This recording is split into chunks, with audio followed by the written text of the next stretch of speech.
Good morning everyone, कैसे हैं आप सब। आई होप सब बहुत अच्छे होंगे। तो आज की इस वीडियो में अपन देखने वाले हैं पावलोव के सिद्धांत के बारे में। देखो हमारी सीरीज चल रही है जिसमें अपन जितने भी सिद्धांत हैं उन पर चर्चा कर रहे हैं और बहुत ही आराम से चीजों को आपको समझाया जा रहा है। तो बिल्कुल वीडियो को लास्ट तक देखें और अगर अभी तक आपने मेरा चैनल सब्सक्राइब नहीं किया तो जल्दी से जाकर के सब्सक्राइब कर दीजिए और लाइक करना नहीं भूलेंगे। तो बिना टाइम वेस्ट किए हमारा आज की क्लास स्टार्ट करते हैं।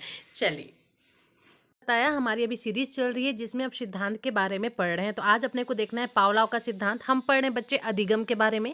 अधिगम के सिद्धांत के अंतर्गत हमको बहुत सारे सिद्धांत देखने हैं, जैसे कि पहला पावलोव का सिद्धांत हो गया, थार्नडाइक का सिद्धांत अपन देख चुके हैं, स्किनर का सिद्धांत भी अपने को देखना है, कोहलर का सिद्धांत हो गया, मैस्लो का सिद्धांत होगा, प्याजे का सिद्धांत हो गया। तो ये आपके इंपॉर्टेंट मोस्ट इंपॉर्टेंट सिद्धांत है जिस पर हमारी अभी चर्चा होगी। फिलहाल अभी अपन देख रहे हैं पावलोव के सिद्धांत के बारे में। तो बिना टाइम वेस्ट किए क्लास देखते हैं। देखिए, व्यवहारवाद के अनुसार अधिगम का सिद्धांत यह किसने दिया था? तो यह दिया था आपके पावलोव ने। व्यवहारवाद के अनुसार अधिगम का सिद्धांत किसने दिया था? तो पावलोव ने दिया था। अब यह है क्या चीज, तो समझेंगे इनके बारे में बहुत आराम से। सबसे पहले अनुकूलित अनुक्रिया का सिद्धांत ये किसने दिया था? पावलोव ने दिया था। देखो चीजों को ना बहुत आराम से हम समझेंगे, एकदम आराम से चीजों को मैं डिफाइन करूंगी ऐसे कि आपको समझ में आ ही जाएगा। लेकिन थोड़ा सा पेशेंस रख के आपको चीजों को समझना पड़ेगा और थोड़ा सा पेशेंस रख करके आपको बैठना पड़ेगा। ठीक है, चलिए देखते हैं।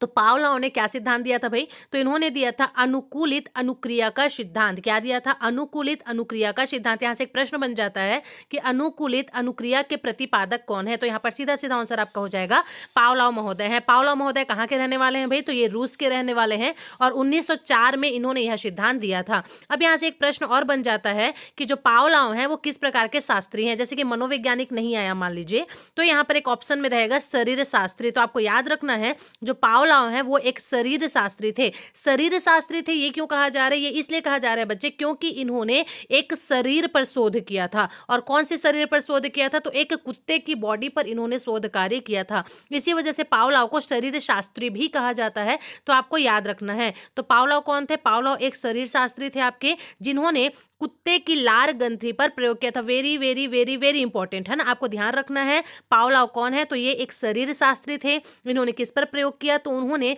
कुत्ते की लार ग्रंथि पर प्रयोग किया था। याद रहेगा क्या? यहाँ पर देखो 3D इमेज के माध्यम से चीजों को मैं यहाँ पर क्लियर करने की कोशिश कर रही हूँ आप लोग को।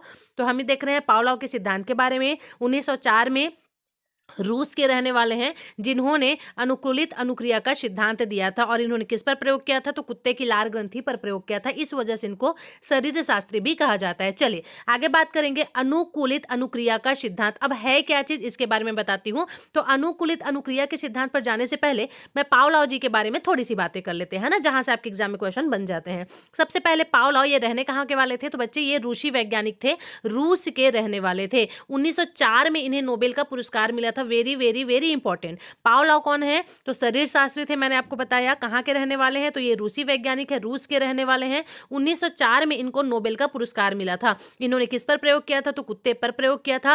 पाचन क्रिया पर इन्होंने शोध किया था। और मान लो यहाँ पर ऑप्शन में लार ग्रंथि नहीं है, सीधा सीधा पाचन क्रिया दे दिया है, तो वो भी आपको टिक करके आना है, क्योंकि लार ग्रंथि किससे रिलेटेड होती है? पाचन क्रिया से ही होती है ना, इसलिए आपको ध्यान रखना है। अनुबंधन का जनक भी इनको कहा जाता है। अब ये अनुबंधन क्या होता है इसको हम डिटेल में समझेंगे थोड़ा सा आगे। ठीक है, चलिए देखते हैं। तो पावलोव के बारे में चीजें याद हो गई। रूसी वैज्ञानिक था, 1904 में इनको नोबेल का पुरस्कार मिला था। इन्होंने किस पर प्रयोग किया? तो कुत्ते पर प्रयोग किया। कुत्ते के कहां पर प्रयोग किया? तो लार ग्रंथि पर प्रयोग किया। अगर लार ग्रंथि नहीं है तो पाचन क्रिया भी आपका आ जाएगा। इसके अलावा जो सबसे मोस्ट इंपॉर्टेंट है वो ये है कि पावलोव को अनुबंधन का जनक भी कहा जाता है। ये स्टार मार्क के साथ आप नोट डाउन कर लीजिए। हमेशा मैं बोलती हूँ 10 से 15 मिनट का ही मेरा वीडियो रहता है। आप बिल्कुल पेन कॉपी लेकर के बैठा करें और नोट्स बनाते हुए चला करें, जैसे कि मैं यहाँ पर बनाई हूँ एरो दे के। बिल्कुल सेम तरीके से आपको अपना नोट्स बनाना है, बहुत ही सुंदर तरीके से, जिसको देखकर आपको पढ़ने की इच्छा हो जाए। क्लियर? तो नोट्स बनाइए और नोट्स को पढ़ते चलिए। देख लेते हैं आगे। अब देखो पावलोव के सिद्धांत को और किस नाम से जाना जाता है। ये तो पावलोव के बारे में थोड़ा सा डिटेलिंग था जो हमने देखा। अब हम देखेंगे कि इन्होंने जो सिद्धांत दिया था उसको और किस किस नाम से जाना जाता है। यहां से बहुत सारे प्रश्न बनते हैं, आपने याद रखना है। तो पावलोव के सिद्धांत को शास्त्रीय अनुबंधन का सिद्धांत भी कहा जाता है। अनुबंधन का सिद्धांत तो कहते ही हैं, अनुकूलन का सिद्धांत भी कहते हैं।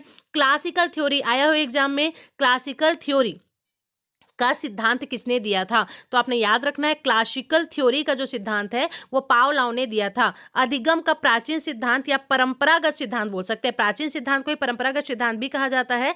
तो अधिगम का प्राचीन सिद्धांत या परंपरागत सिद्धांत किसने दिया था? तो पावलोव ने दिया था। अधिगम का परंपरागत सिद्धांत किसने दिया था? तो पावलोव ने दिया था।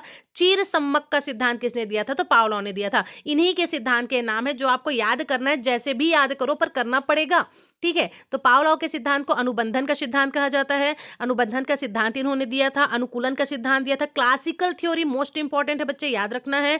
अधिगम का प्राचीन सिद्धांत या परंपरागत सिद्धांत किसे कहा जाता है? तो हमने अभी देख लिया, अधिगम का परंपरागत सिद्धांत भी इन्होंने दिया था। और चीर सम्मक का सिद्धांत किसने दिया था? तो ये भी आपके पावलोव ने ही दिया था। क्लियर? चलिए आगे बात करते हैं। अब मैं बताऊंगी आपको कि आखिर अनुबंधन क्या है। मैडम बहुत बार अनुबंधन अनुबंधन अनुबंधन पढ़ लिया, अब ये अनुबंधन क्या है थोड़ा सा आप ये समझा दीजिए। तो बहुत आराम से पेशेंस के साथ बैठे बच्चे, हर एक चीज आपको क्लियर होगी, बिल्कुल डिटेल में एक एक वर्ड का मतलब आपको मैं समझाऊंगी, जहां से आपको थोड़ा सा भी दिक्कत होता है, ठीक है।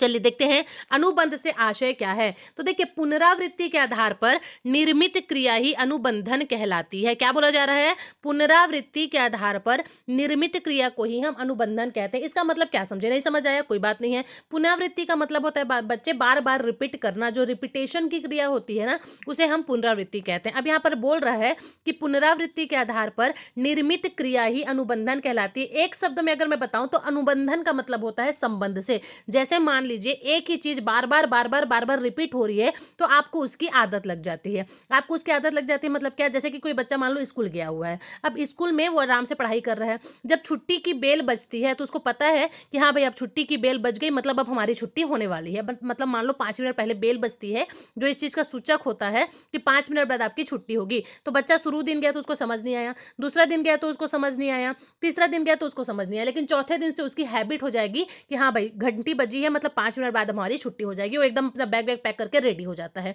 तो इस क्रिया से क्या हो जाता है? उसका एक संबंध बन जाता है। चाहे वो कितना भी बिजी रहे, जैसे ही घंटी बजेगी उसका दिमाग में आ जाएगा क्या कि हाँ अब तो छुट्टी होने वाला है। क्यों ऐसा हुआ? क्योंकि ये चीजें बार बार रिपीट हो रही थी। तो आया क्या समझ में कि अनुबंधन क्या होता है? तो पुनरावृत्ति के आधार पर बार बार जब चीजें रिपीट होती हैं तो आपको जब उस चीज का आदत हो जाता है, तो इसी से जो संबंध स्थापित हो जाता है आपका, उसे ही क्या कहा जाता है? अनुबंधन कहा जाता है। मतलब एक लाइन में हम संबंध बोल सकते हैं ना इस चीज को। चलिए आगे देखेंगे। पावलोव को अनुबंधन का जनक माना जाता है। मोस्ट इंपॉर्टेंट बच्चे, पावलोव को अनुबंधन का जनक कहा जाता है। मैं हर भैया हर बहनों से यह कहना चाहूंगी कि अगर सच में वास्तव में आपको सिलेक्शन लेना है तो जल्दी से मेरे चैनल को सब्सक्राइब कर दीजिए और बहुत ईमानदारी के साथ 4 लोगों के साथ मेरा सेशन शेयर कीजिए ताकि उनको भी ये क्लास मिल सके। क्योंकि बच्चे मेरी जो क्लास है बिल्कुल फ्री में प्रोवाइड की जा रही हैं, आपको किसी भी प्रकार के इसमें पैसा नहीं देना है, कोई पेड कोर्स नहीं है, सारी चीजें मैं फ्री में पढ़ाऊंगी और बिल्कुल शिक्षक भर्ती के जो सब्जेक्ट है वो सारा का सारा आपको यहाँ पर मिल जाएगा। तो जल्दी से चैनल को सब्सक्राइब कर दीजिए ईमानदारी के साथ, अगर आपको सिलेक्शन चाहिए तब की बात हो रही है। क्लियर है? चलिए, तो पावलोव को क्या कहा जाता है? अनुबंधन का जनक माना जाता है। 1904 में पावलोव को नोबेल के पुरस्कार से सम्मानित किया गया था। ये पॉइंट तो एकदम ध्यान रख लो भाई कि किसको नोबेल पुरस्कार से सम्मानित किया गया था। तो 1904 में पावलोव को नोबेल पुरस्कार से सम्मानित किया गया था। चलिए अब बात करते हैं अनुकूलित अनुक्रिया से क्या आशय है। देखो बहुत सारे ऐसे ऐसे शब्द है ना जिसके बारे में हमको कोई आइडिया नहीं होता है। तो अनुकूलित अनुक्रिया क्या है मैडम? अब तो ये भी थोड़ा सा समझ लो आप लोग कि अनुकूलित अनुक्रिया किसे कहा जाता है। अस्वाभाविक उत्तेजना के प्रति स्वाभाविक क्रिया को उत्पन्न होना, यही क्या है? अनुकूलित अनुक्रिया है। क्या बोल रहे हो मैडम? समझ ही नहीं आ रहा है। अस्वाभाविक उत्तेजना के प्रति स्वाभाविक क्रिया का उत्पन्न होना। अब देखो इसको एक मजेदार एग्जांपल से मैं आपको समझाती हूँ। जैसे मान लो आप कहीं जा रहे हो रास्ते में, है ना, और आपको दिख गया क्या? इमली, हरा हरा इमली है जो पेड़ पे फला हुआ है। अब उस इमली को देखते साथ आपको क्या हुआ? आपके मुंह में पानी आ गया। वो इमली आपके हाथ में नहीं है ना, वो अभी भी पेड़ में लटका हुआ है, लेकिन सिर्फ उस इमली को देखकर ही आपके मुंह में पानी आ जाता है, एकदम मुंह आपका खट्टा हो जाता है। तो यही जो चीजें है ना, इसी को कहा जाता है कि अस्वाभाविक उत्तेजना। मतलब आपके हाथ में वो नहीं है लेकिन फिर भी स्वाभाविक क्रिया उत्पन्न हो गई कि अगर ये इमली मेरे मुंह में होता तो कैसा लगता? तो एकदम खट्टा लगता। यही जो चीज है इसी को अनुकूलित अनुक्रिया कहते हैं। आया क्या समझ में? बहुत ही अच्छा एग्जांपल था ना, मजेदार था। मतलब जो चीज आपके हाथ में नहीं है उसको देखकर खाली इमेजिन हो जाता है कि यार ये कितना खट्टा होगा और एकदम हमारे मुंह में पानी आ गया। तो यही है कि अस्वाभाविक उत्तेजना के प्रति स्वाभाविक क्रिया का उत्पन्न होना, इसे क्या कहा जाता है? अनुकूलित अनुक्रिया कहा जाता है। याद रहेगा क्या? एग्जाम्पल देखो, जैसे एक बच्चा विद्यालय जा रहा है, रास्ते में हलवाई की दुकान पर मिठाइयां देखकर बच्चे के मुंह में लार टपकने लगती है। बिल्कुल रास्ते से जा रहा है, दुकान में रसगुल्ला दिख गया, अब वो इमेज करने लग रहा है, इमेजिन बन गया उसका बिल्कुल कि यार ये रसगुल्ला मेरे मुंह में रहता तो क्या होता, एकदम लार टपकने लग जा रहा है। तो धीरे धीरे वह स्वाभाविक क्रिया बन जाती है। अब जब जब वो जाएगा वहां से उसके मुंह में लार टपकने लगेगा। यही चीज है, इसी को क्या कहा जाता है, अनुकूलित अनिक्रिया कहा जाता है। क्लियर। चलिए आगे बात करते हैं। अब देखो ये जो दिख रहा है ना, इसको देख करके डरना नहीं है, ये क्या है क्या है क्या है क्या है। ये जो चीजें इंग्लिश में लिखी हुई है ना, इसको जस्ट इसके बाद वाले में मैं हिंदी में भी समझाऊंगी, है ना, तो बहुत आराम से। लेकिन पहले इंग्लिश भी थोड़ा सा समझ लो यार। देखो क्या बोल रहा है, यूसीएस। यूसीएस का मतलब होता है बच्चे भोजन, और कुत्ता क्या है यहाँ पर, यूसीआर है।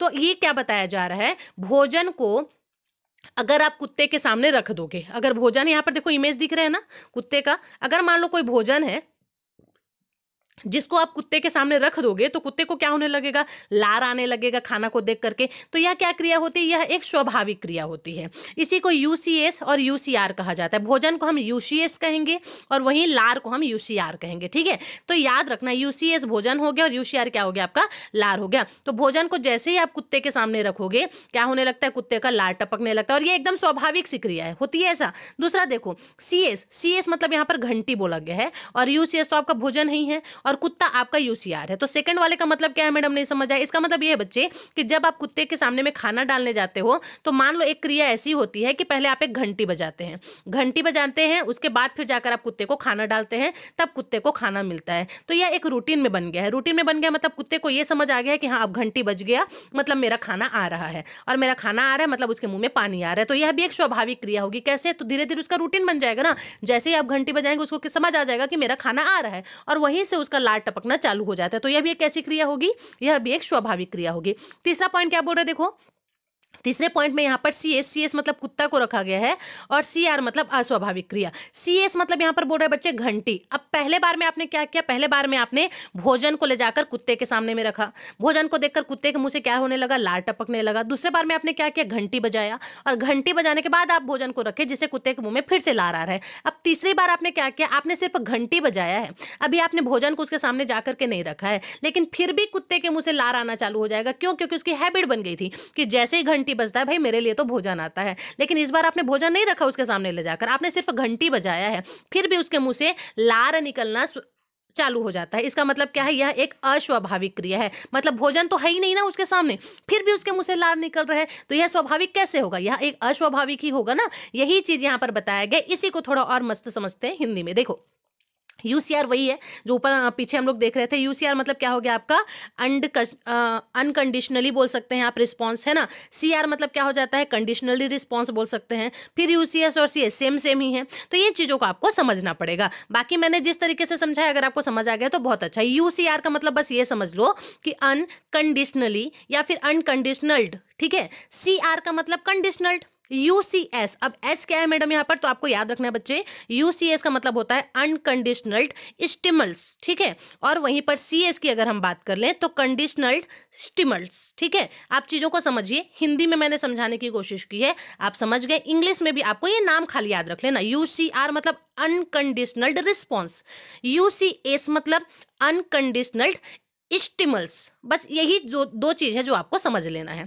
क्लियर। चलिए अब आगे बात करते हैं। अब पावलाव के प्रयोग की बात करते हैं। तो देखो पावलाव ने अपना प्रयोग एक कुत्ते पर किया था। वेरी वेरी इंपॉर्टेंट, आ गया एग्जाम में, बना लेना है आपको कि कुत्ते पर प्रयोग किसने किया था। तो कुत्ते पर प्रयोग किया था पावलाव ने, और इस प्रयोग को उन्होंने 3 चरणों में किया था। हमने देखा ना 3 चरण में ने किया है। कैसे किया है, तो एक बार कुत्ते के सामने खाने रखा, दूसरे बार में घंटी बजाया, फिर खाना रखा, फिर कुत्ता को दिखाया, और तीसरे बार में खाली घंटी बजाया उसने लेकिन खाना ही नहीं दिया। ठीक है, ये प्रयोग उसने किस लिए किया था, ये प्रयोग उसने इसीलिए किया था कि उसके अंदर में क्या परिवर्तन हो रहा है वो जानने के लिए किया था। मतलब हमने शुरू में देखा है ना कि पुनरावृत्ति से जो आदमी है वो किस प्रकार से सीखता है, व्यक्ति कैसे सीखता है, एक जानवर कैसे सीखता है, इसी चीज का प्रयोग कर रहे थे आपके पावलाव साहब। क्लियर। चलिए आगे बात करते हैं। अब देखो प्रथम चरण में क्या हुआ था, वही चीजें हैं।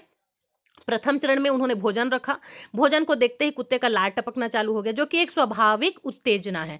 ठीक है, भोजन क्या है, यह एक स्वाभाविक उत्तेजक है। भोजन को देखकर क्योंकि उसमें उत्तेजना जागृत हो रही है ना, मतलब भोजन क्या है, एक उत्तेजक है, और लार का टपकना ये अनुक्रिया है। मतलब उत्तेजक जब आपके सामने रहेगा तो आप किस प्रकार से रिस्पॉन्स कर रहे हो, तो भोजन क्या हो गया आपका, उत्तेजक हो गया, जो कि आपके अंदर उत्तेजना पैदा कर रहा है। और लार टपकना क्या हो गया, यह उसका क्रिया है। ठीक है, एक्शन का रिएक्शन बोलते हैं ना, क्रिया के प्रति प्रतिक्रिया।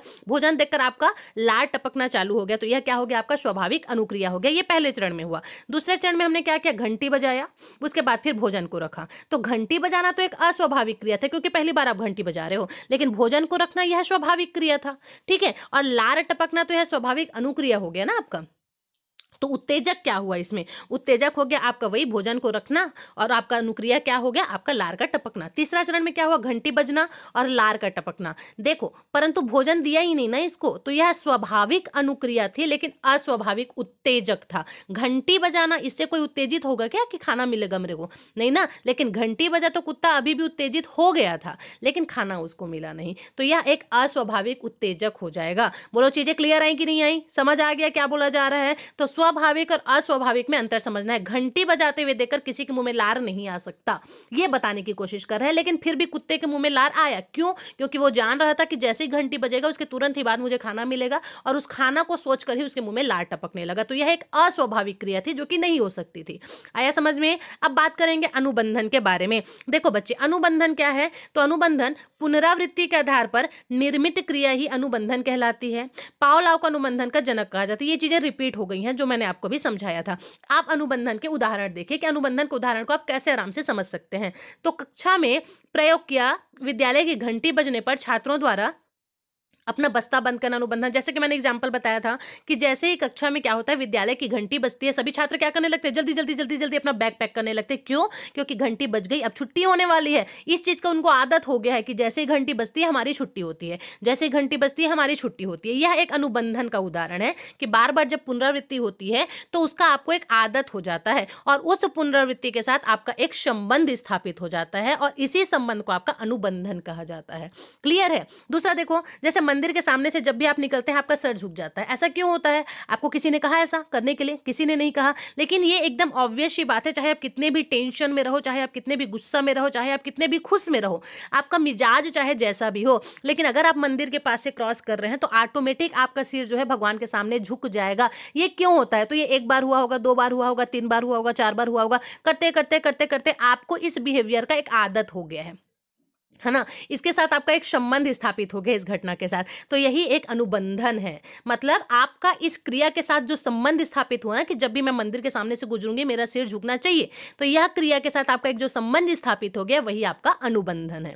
तीसरा देखो, आम के पेड़ के नीचे सांप देखने के बाद दूसरे दिन रस्सी को भी सांप समझ, एकदम ऑब्वियस ही बात है ना। मान लो आप कहीं से जा रहे हो और आम के पेड़ के नीचे आपको क्या दिख जाता है, एक सांप दिख जाता है, तो आप दूसरे दिन भी मान लो वहीं पर जा रहे हो, तो अगर वहां पर एक रस्सी भी पड़ी है ना तो आपको क्या लगेगा, अरे फिर वही सांप थोड़ी है जो कल निकला था। मतलब क्या हुआ, उस क्रिया के साथ आपके माइंड में एक संबंध स्थापित हो चुका है। तो आया क्या समझ में। तो कोई भी क्रिया अगर मान लीजिए वो बार बार घटित हो रही है तो उसके साथ आपका जो संबंध स्थापित हो जाता है ना, ये मेंटली संबंध है, आपको किसी ने बोला नहीं है, ये दिमाग के साथ आपका संबंध स्थापित हो रहा है। आपका दिमाग ये चीजों को ऑब्जर्व कर रहा है कि जैसी घंटी बजेगी मेरी छुट्टी होगी। तो यही जो संबंध है इसी को क्या कहा जाता है, अनुबंध कहा जाता है। अब अनुबंधन के उदाहरण देखो, चौथे नंबर पर क्या बताया जा रहा है कि चित्रों के माध्यम से बालकों को अक्षर व भाषाई ज्ञान का समझाना। जैसे मान लीजिए कल के दिन में हम शिक्षक भर्ती की क्लास ले रहे हैं ना, अब आप कल की डेट में पहले से 5वीं के टीचर बनेंगे या फिर 6वीं से 8वीं तक के टीचर बनेंगे, जिसका भी, तब आपको बच्चों को पढ़ाने के लिए जाना पड़ेगा।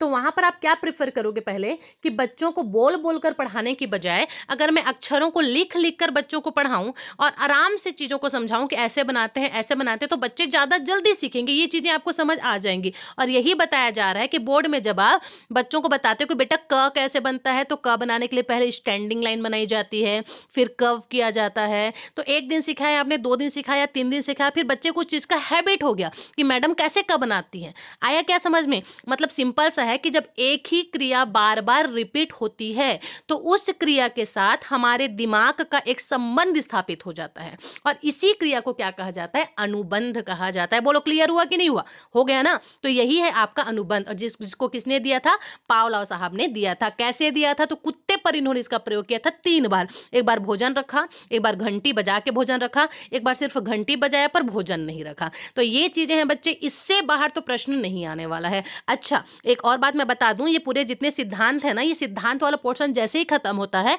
मैं आप लोग के लिए एमसीक्यू लाऊंगी, ठीक है, ऑब्जेक्टिव सीरीज, जिसमें एक एक सिद्धांत से कितने क्वेश्चन बन सकते हैं वे सारे भी हम कवर करवाएंगे। तो अगर आपको मेरा वीडियो समझ आया तो चैनल को लाइक करके ही जाएंगे, कमेंट करके भी मुझे बताइए कि वीडियो आपको कैसा लगा, और अपने ईमानदारी से 4 फ्रेंड के साथ सेशन को शेयर जरूर से करें ताकि उनका भी भला हो सके, क्योंकि बिल्कुल फ्री ऑफ कॉस्ट आपको ये क्लास दिया जा रहा है। चलिए इसी के साथ मिलते हैं नेक्स्ट वीडियो में, तब तक के लिए thank you so much for watching this video. Thank you.